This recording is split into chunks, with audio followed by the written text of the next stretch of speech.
Saudara-saudara, di sesi ketiga ini saya juga mereview hasil diskusi kita di LMS ya. Hasil diskusinya apa yang Anda tulis di dalam diskusi forum itu sangat bagus sekali ya, dan tidak ada yang salah, semuanya benar semuanya ya. Nah, dari hasil diskusi tersebut menunjukkan tingkat pemahaman Anda ya terhadap topik diskusi yang saya lempar setiap minggu ya.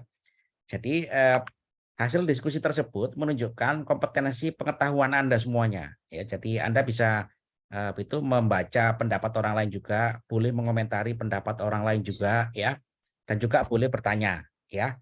Dan saya sangat puas dengan jawaban Anda semuanya, dan Anda bisa saling berbagi, ya.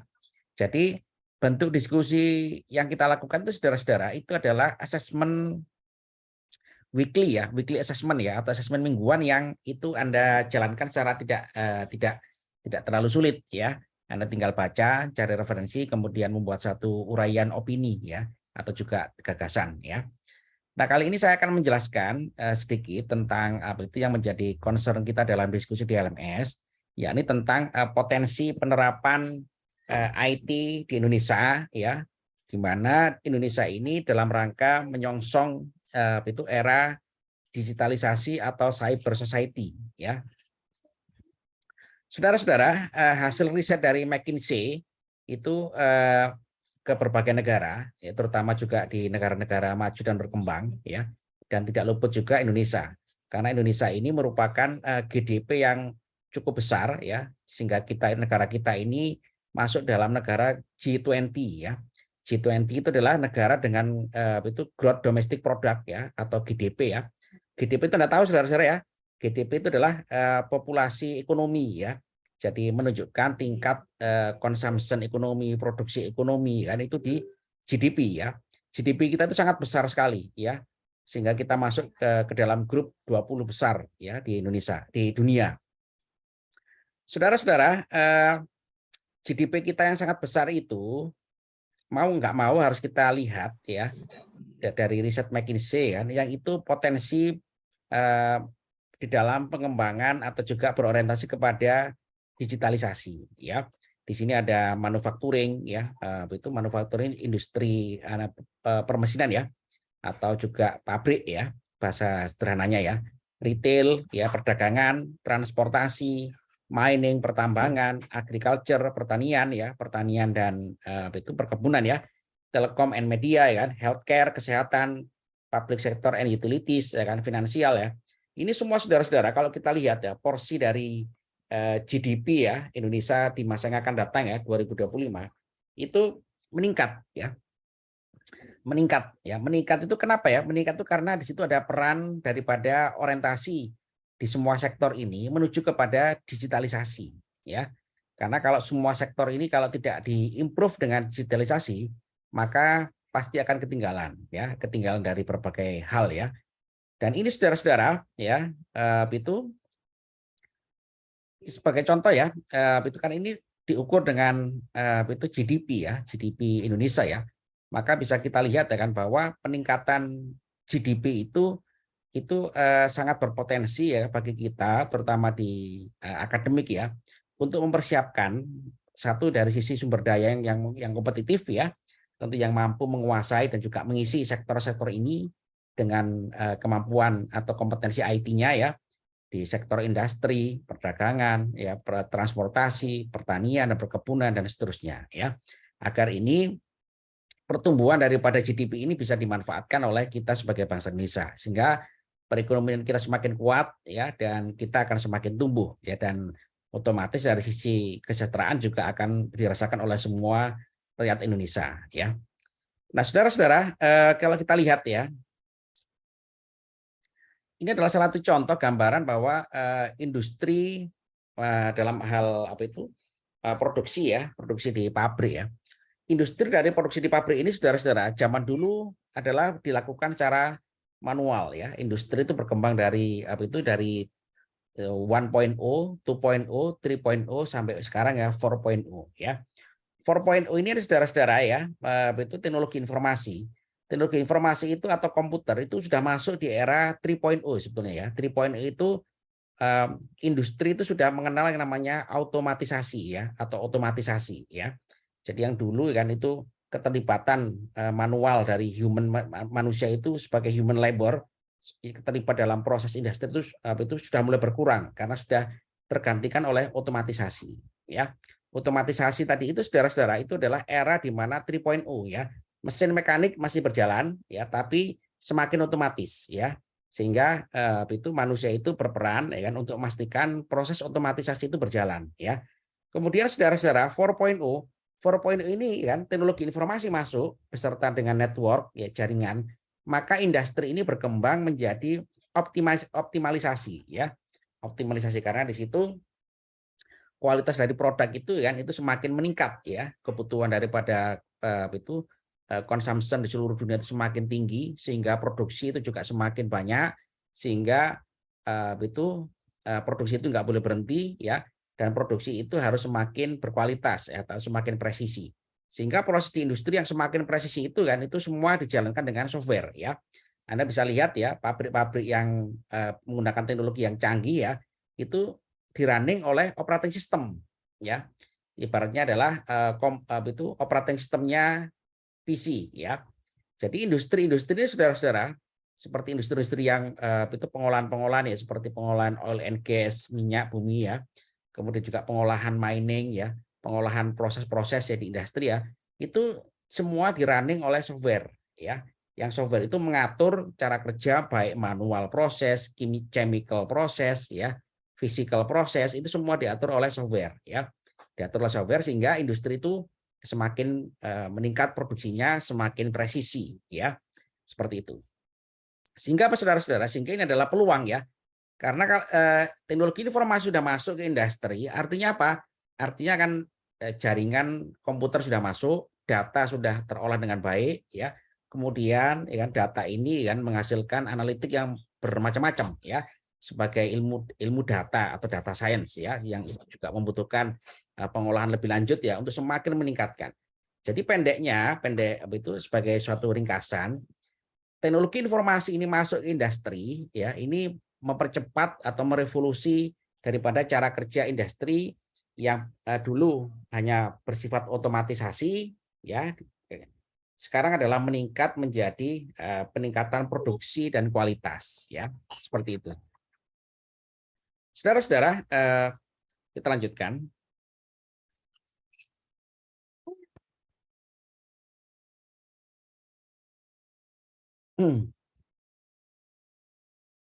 Kemudian saudara-saudara, itu industri itu menghasilkan produk ya. Produk itu pasti disimpan di suatu gudang ya, zaman dulu ya. Kalau sekarang adalah gudang itu saudara-saudara, itu juga terinvasi oleh teknologi informasi ya. Karena di dalam ilmu manajemen ada ilmu yang namanya supply and chain management ya. Jadi rantai pasok ya, rantai pasok ini sebagai satu skema, satu sistem yang menghubungkan antara produksi industri, produksi barang atau jasa di industri sampai ke konsumen ya. Nah, dari hilirnya dari produksi ya sampai ke konsumen ini ternyata harus ada sistem yang mengatur. Sistem yang mengatur ini adalah teknologi informasi ya, teknologi informasi yang bisa menerjemahkan rangkaian supply and chain management ya. Sehingga barang itu saudara-saudara kan barang itu ditaruh satu sistem inventory ya, sistem pengaturan ya, sistem storage ya, yang itu bisa mengetahui kan keberadaannya kan sampai itu didistribusikan ke distributor ya, dialirkan ke distributor, dialirkan ke pedagang, ke retail sampai ke konsumen ya. Nah, aliran-aliran data seperti ini saudara-saudara sudah itu diatur oleh namanya satu sistem ya, teknologi informasi berperan di situ ya. Anda kalau belanja di toko-toko online ya yang dia memiliki sistem ya kan, dia tahu barang Anda sudah nyampe di mana ya kan, barang Anda diambilkan dari gudang di mana ya, barang Anda diambilkan dari retail di mana, itu sudah ada sistemnya ya. Yang itu juga sudah diterapkan dalam platform-platform toko online digital seperti itu. Kemudian juga dalam era pertambangan ya, era pertambangan. Era pertambangan itu saudara-saudara kan teknologi mekanik ya, teknologi physical process ya, atau pengolahan proses baik secara kimia, secara mekanik ya, secara juga cara biological ya, karena ada suatu industri yang juga itu memproses barangnya dengan teknologi biologi dan kimia atau biokimia ya, tetap ini berjalan seperti adanya ya, seperti adanya. Tapi teknologi informasi hadir ini untuk meningkatkan sistem ya, meningkatkan performansi sistem ya. Sebagai contoh, walaupun di sekitar Anda mungkin juga ada itu, siapa tahu di sekitar rumah Anda atau domisili Anda ini ada industri ya, industri pertambangan, industri oil and gas, industri perkebunan. Ini kalau tidak menggunakan teknologi informasi ya untuk meningkatkan produktivitas, efisiensi dan kinerja ya, itu pasti akan tergerus ya. Karena dunia itu semakin minta produksi yang tinggi, berkualitas dan cepat sampai ke konsumen. Nah, ini cirinya ya. Ciri daripada dunia global ini sudah mengarah ke situ ya. Zaman dulu ya, saudara-saudara kan orang ya atau pabrik ya menghasilkan suatu produk ya kan, itu dalam hitungan bulan ya. Misalkan ya kan di sini di Jakarta ini ada pabrik automobil ya yang terkenal dari pabrikan dari luar negeri ya. Itu kalau kita beli mobil ya kan itu inden ya, inden sekian bulan.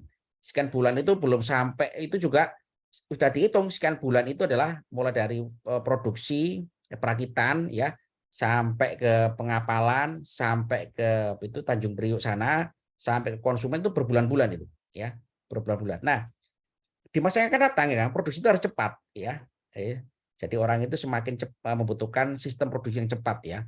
Anda beli barang itu baru dari pabrik tapi juga cepat sampai konsumen. Nah, inilah teknologi informasi itu harus hadir di sini ya. Harus hadir dengan berbagai macam skema atau kelebihan daripada teknologi informasi yang ada ya. Bisa menggunakan drone ya, bisa menggunakan IoT ya, bisa menggunakan big data, bisa menggunakan teknologi artificial intelligence ya kan. Macam-macam ya. Jadi invasi daripada teknologi informasi ini di era 4.0 ini ya, itu adalah speed up ya. Kata kuncinya adalah speed up ya kan, skill up ya. Speed up and skill up ya, mempercepat tapi juga meningkatkan ya produksi, kualitas dan seterusnya ya. Kemudian juga saudara-saudara, ini apa saudara-saudara? Ada yang tahu apa ini? Gambar apa? Pertanian, Pak. Ya, very good ya. Indonesia ini saudara-saudara ya, itu kaya dengan natural resource ya. Kita ini sebagai bangsa Indonesia ini bersyukur kepada Tuhan Yang Maha Esa ya, bahwa kita ini diberikan kekayaan yang luar biasa ya. Kekayaan. Tapi kekayaan ini harus kita olah ya dengan teknologi informasi. Kalau tidak dengan teknologi informasi kan, maka kita tidak akan bisa tadi ya memenuhi itu ciri khas dunia global ya. Speed up and skill up ya. Jadi kalau misalkan ya kan Anda walaupun orang IT ya, tapi kalau misalkan kepingin menerapkan IT di era di perkebunan ya, di pertanian ya kan itu bisa ya dengan menggunakan ya kan itu drone untuk pemupukan ya, drone dengan pemupukan dengan drone ya. Zaman saya dulu saudara-saudara waktu saya juga menjadi petani ya, karena saya juga dari petani keluarga ya. Itu kalau itu memupuk ya, nyemprot itu memberikan pupuk itu atau juga mengolah tanaman ya, merawat tanaman itu dengan mekanik semua ya, dengan pompa, dengan tenaga mekanik ya. Nah, ini semua begitu teknologi informasi masuk ya kan, muncul yang namanya konsep smart farming ya, smart farming ya. Jadi tenaga manusia di situ sudah digantikan oleh digital teknologi ya, yang itu terkoneksi dengan jaringan, terkoneksi dengan berbagai macam platform teknologi informasi ya. Sehingga hama itu bisa dikendalikan dengan drone ya. Pemantauan pertumbuhan tanaman dengan drone ya, kemudian pemupukan dengan teknologi robotics ya, dengan artificial intelligence ya, untuk memantau kualitas daripada produksi pertanian ya kan. Ya, apakah ini penyakitan, berpenyakit, ataukah ini aman, apakah itu layak dikonsumsi kan. Itu teknologi informasi masuk di situ ya. Sehingga apa saudara-saudara ya, sehingga pertanian tadi itu kualitasnya terjaga ya, produksinya terjaga, kualitasnya terjaga ya. Kita ini saudara-saudara sebagai bangsa yang besar ini gitu kan, itu seringkali bermasalah dengan hal seperti ini ya. Kita punya resource yang sangat besar, tapi kan yang tertarik untuk mengembangkan ke arah sini yang sangat sedikit ya. Ya, kenapa demikian? Karena kita menganggap pertanian itu tidak prospektif ya. Sebetulnya tidak ya, pertanian itu semakin prospektif ya, pertanian, perkebunan itu semakin prospektif, semakin menghasilkan nilai jual yang sangat tinggi ya. Karena kalau kita menggunakan namanya ilmu pengetahuan dan teknologi ya. Sehingga kalau kita lihat saudara-saudara ya, misalkan di Sumatera sana ya, Sumatera itu kan banyak sekali perkebunan sawit ya. Perkebunan sawit ini kalau tata kelolanya ya, tata kelola pengelolaannya itu menggunakan teknologi informasi, menggunakan teknologi digital ya, itu semakin bagus ya produksinya ya, semakin meningkat ya, dan kualitasnya juga semakin tinggi juga kualitasnya ya, seperti itu. Nah, saudara-saudara, itu salah satu contoh daripada itu tadi ya, area-area penerapan atau sektor-sektor penerapan dunia IT di dalam berbagai sektor ya. Nah, sekarang adalah kalau kita lihat ya kan bahwa dunia itu semakin ramai dengan perdagangan ya, perdagangan cara menggunakan platform e-commerce ya. E-commerce ya kan. E-commerce ini sebagai suatu hub ya, terminal ya, yang menghubungkan antara konsumen dengan penjual ya. Konsumen dengan penjual itu ketemu dalam satu platform ya. Yang itu tentu ya kan yang itu karena ini adalah dunia digital ya, tentu produk yang dijual di situ itu harus memenuhi standar yang bisa diterima ya, bahkan juga standarnya tinggi ya. Sering kan Anda ya kalau belanja di toko online ya kan, kalau misalkan itu kita nggak puas ya kan, kita memberikan review itu mengenai kualitas layanan dari tokonya ya, tentang produknya ya. Nah, ini harus hati-hati ya. Ini harus menjadi satu literasi daripada kita semuanya, bahwa kalau kita ini sudah di dunia digital, kita tidak lagi bisa bermain-main dengan kualitas ya. Kualitas yang harus kita tunjukkan itu harus kualitas yang memenuhi ya standar atau keinginan konsumen ya. Karena kalau sekali aja Anda membohongi konsumen ya kan, itu track record-nya itu udah nggak bisa dihapus ya, karena track record itu sudah tercatat dengan baik ya di dunia teknologi informasi itu ya. Nah, itu saudara-saudara ya, itu hal yang sangat penting yang harus kita ketahui ya, bahwasanya kan teknologi informasi ini ya di dalam sektor-sektor yang saya sebutkan tadi kan, itu sangat berperan penting ya, sangat berperan penting ya kan dalam meningkatkan GDP suatu negara ya. Nah, tinggal kita ini ya, kita ini kira-kira bisa nggak ya membawa teknologi informasi dan komunikasi ini kan ke sektor-sektor yang di sini ya. Ini kan sektor secara umum ya, ke public transport ya. Public transport ini ya, apa gunanya kan public transport ini diterapkan IT kan banyak sekali ya, mengenai penjadwalan pesawat ya, kemudian pengaturan daripada tata kota menggunakan smart city ya, yang nanti akan diterapkan di ibu kota negara yang baru kita ya, sepertinya ya. Itu juga konsep smart city ya. Smart city ini kan semua tata kelola daripada suatu areal perkotaan ya, kemudian juga itu fasilitas yang ada kan, itu diatur oleh operating system teknologi informasi di sana ya, sehingga kita di sana itu nggak ada macet ya, nggak ada permasalahan keamanan ya, karena semua sudah terkoneksi dengan CCTV ya, internetnya kecepatan tinggi di mana-mana ya kan. Ini adalah konsep smart city kan, yang menghubungkan antara ya kan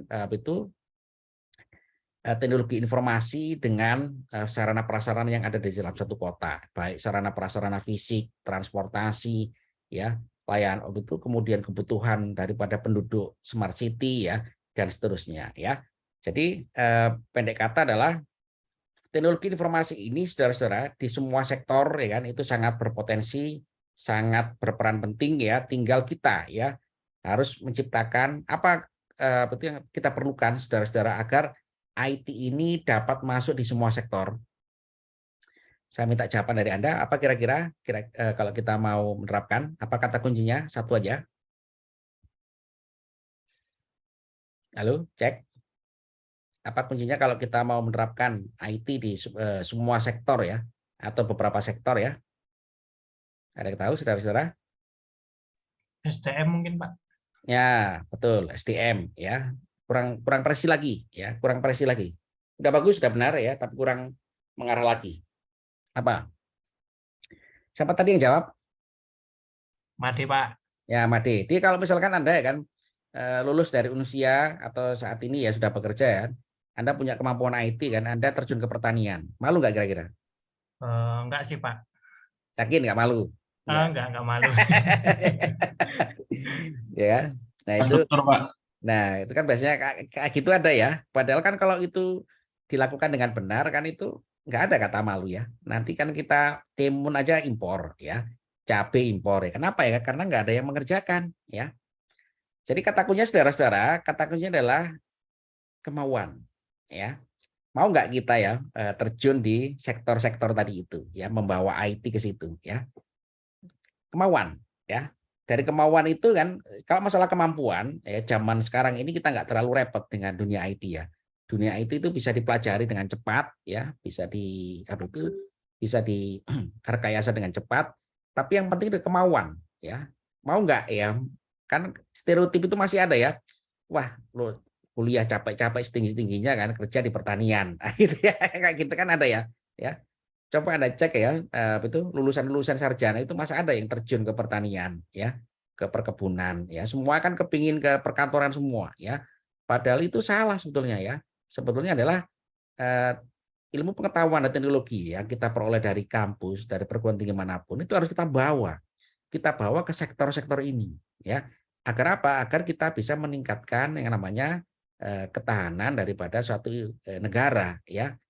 Ini juga kesalahan saya juga nih sebagai seorang dosen ya. Kenapa kok itu jarang sekali ya menggugah mahasiswa ya kan untuk terjun ke era-era tadi itu ya.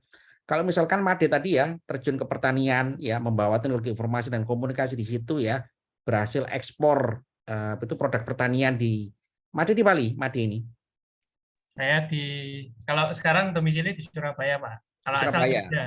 Ya, siapa tahu ya kan kalau misalkan Anda investasi di mana gitu ya, berhasil mengolah ya produk pertanian dengan IT ya, itu kan semakin bagus ya. Anda ekspor ya, ekspor ke negara-negara yang membutuhkan. Itu kan apa? Anda create job ya. Jadi orang yang berhasil itu saudara-saudara bukan berhasil lulus dia dapat kerja, dia sukses untuk dirinya sendiri ya, untuk keluarganya. Tapi kalau Anda lulus dari kampus, dari Unsia, punya kemampuan IT, punya kemauan ya untuk meng-create job ya.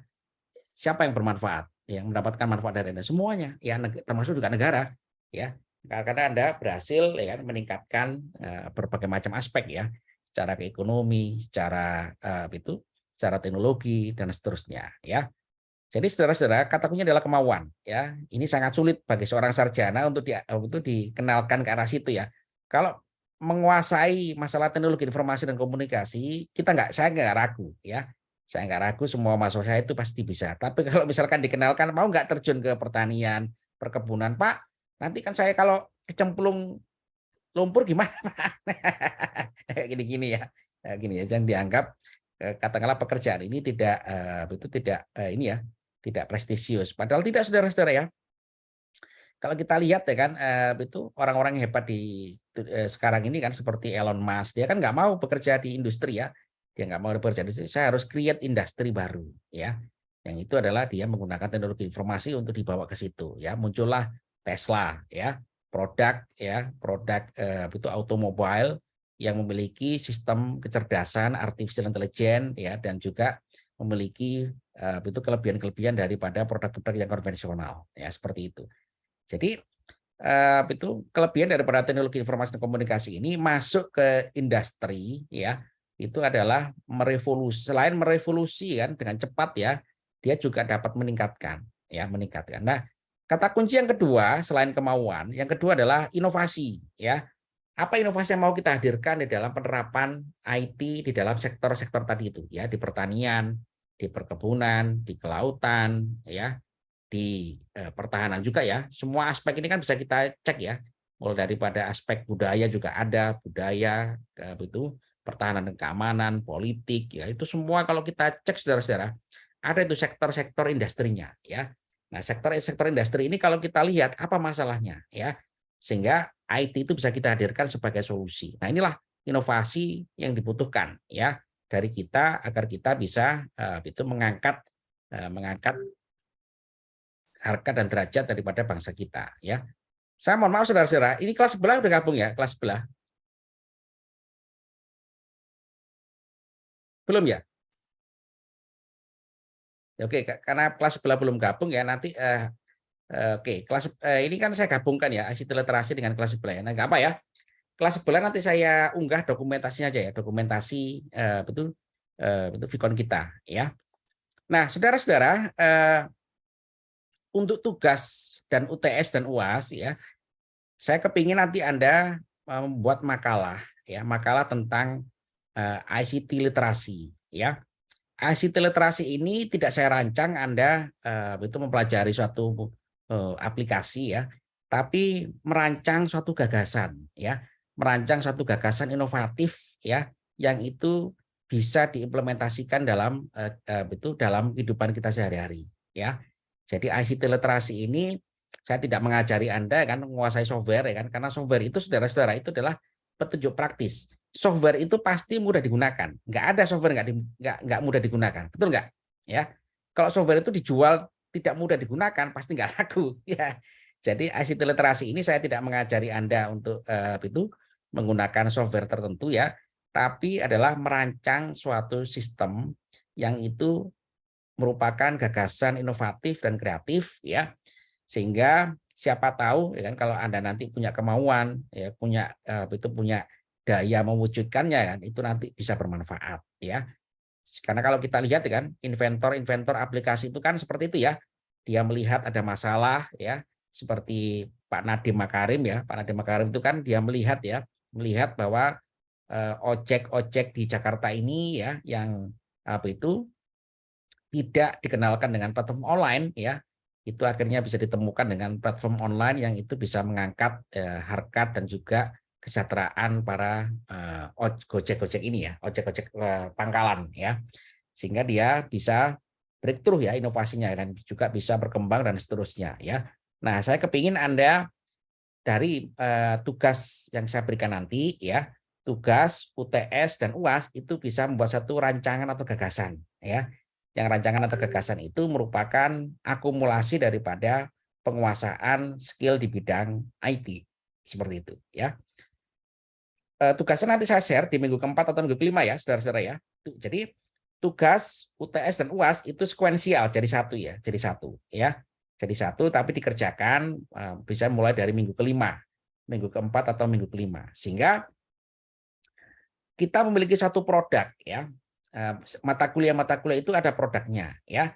Mata kuliah kita ini saudara-saudara sudah selesai asesmen itu sudah Anda jalankan setiap minggu ya.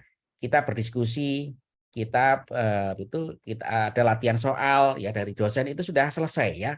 Jadi itu ujian itu sudah Anda jalankan setiap minggu sebetulnya ya. Jadi saya kepingin meningkatkan anak-anak Unsia itu lebih dari sekedar ujian UTS dan UAS mencari nilai ya. Tidak ya. Anak-anak Unsia ini saya kepingin nilainya itu sudah didapat per minggu ya. Per minggu Anda sudah dapat ini ya. Anda diskusi di forum ya. Ada pertanyaan, ada jawab itu sudah pinter itu Anda semua ya. Ya, sebagian ada yang copy paste dari tempat lain ya, saya maklumi lah paling tidak dia membaca ya. Paling tidak dia membaca paham ya. Tapi itu saudara-saudara tidak refleks ke dalam skill ya. Skill itu harus kita dapatkan dari mana? Skill itu kita dapatkan dari ya menciptakan suatu ide dan gagasan. Nah, itu baru skill ya. Skill, ya, skill itu keahlian ya. Kalau Anda misalkan Arwani kan dia UTS, UAS ya kan, itu pasti dapat nilai Arwani ya. Tapi belum tentu ya kan itu applied ya. Anda bisa jawab itu. UTS dan UAS saya yang saya berikan itu pasti bisa jawab, nggak mungkin nggak bisa jawab ya. Karena dengan online itu kan Anda bisa belajar di mana saja ya. Itu nggak jamin. Tapi saya kepingin hasil daripada mata kuliah kita itu Anda mendapatkan kemampuan untuk menciptakan gagasan ya. Menciptakan gagasan atau ide. Ya, ini kita latih ya. Dilatih ya kan. Pak, apakah Pak Ucu harus kami ini para mahasiswa harus bisa menemukan gagasan yang original? Enggak ya. Menemukan gagasan itu kan bertahap ya. Bertahap dan berproses ya kan, tidak langsung ya, tidak langsung ketemu gitu kan. Pak, saya menemukan penemuan yang nggak pernah ditemukan orang seluruh dunia, Pak. Enggak, itu salah ya.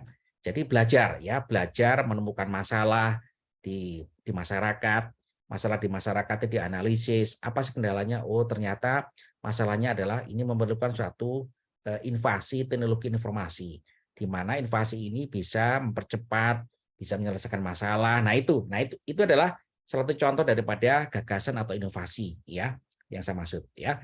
Nah, begitu saudara-saudara ya. Nanti saya itu umumkan di minggu depan atau minggu keempat ya. Sambil kita diskusi seperti ini ya. Ada pertanyaan saudara-saudara, silakan. Ya.